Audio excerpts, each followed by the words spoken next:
2026 में चुनाव पश्चिम बंगाल के साथ असम में भी होने हैं और असम के लिए घुसपैठ दूसरे राज्यों से कहीं ज्यादा सियासी घमासान वाला मुद्दा रहा है।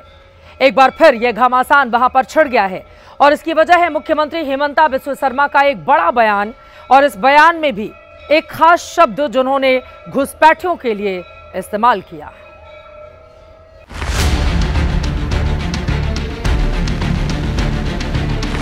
मियां लोग एक साथ एक मुश्त वोट करते हैं, इसलिए वो सियासी तौर पर आगे बढ़ रहे हैं। हमारे वोट बिखरे हुए हैं, इसलिए मैं हमेशा लोगों से कहता हूं कि एक साथ वोट किया करें। मियां लोग आमतौर पर कोई मुसलमान मियां बोलने का बुरा नहीं मानता, लेकिन असम के सीएम हिमंता ने ये शब्द यूं ही नहीं चुना। मियां बोलकर अलर्ट किया कि असम चुनाव में बांग्लादेशी घुसपैठियों को हावी नहीं होने देना है। मियां लोग एक साथ एक मुश्त वोट करते हैं, इसलिए वो सियासी तौर पर आगे बढ़ रहे हैं। हमारे वोट बिखरे हुए हैं, इसलिए मैं हमारे लोगों से कहता हूं एक साथ वोट किया करें।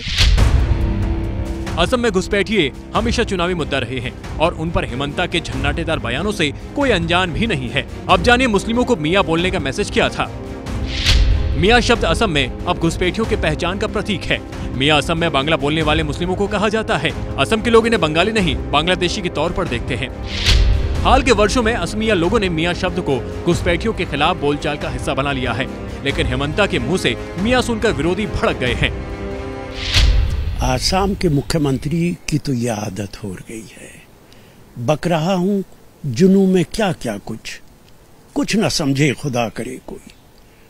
उनकी तो आदत है, वो इसी तरीके के अल्फाज बोलते हैं। मुझे तो ताज्जुब है वो कांग्रेस में रहे कैसे।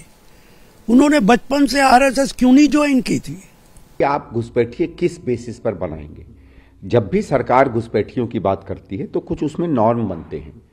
क्या होना चाहिए घुसपैठिए को आप पहचानेंगे कैसे? क्योंकि अभी तो एक ही चीज देखी गई है, एक भाषा, जिस तरीके से हरियाणा में हुआ कि कोई भी बंगाली बोले। लेकिन इसके बाद हिमंता ने मियां से कांग्रेस का रिश्ता जोड़कर एक और बयान दे दिया। कहना चाहा कि कांग्रेस तो परेशान होगी क्योंकि ये मियां ही उनका वोट बैंक है।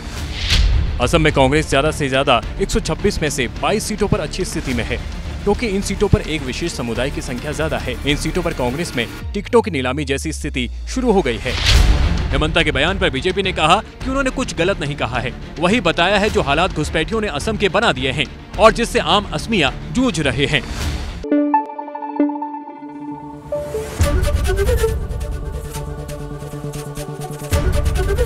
एबीपी न्यूज आपको रखे आगे।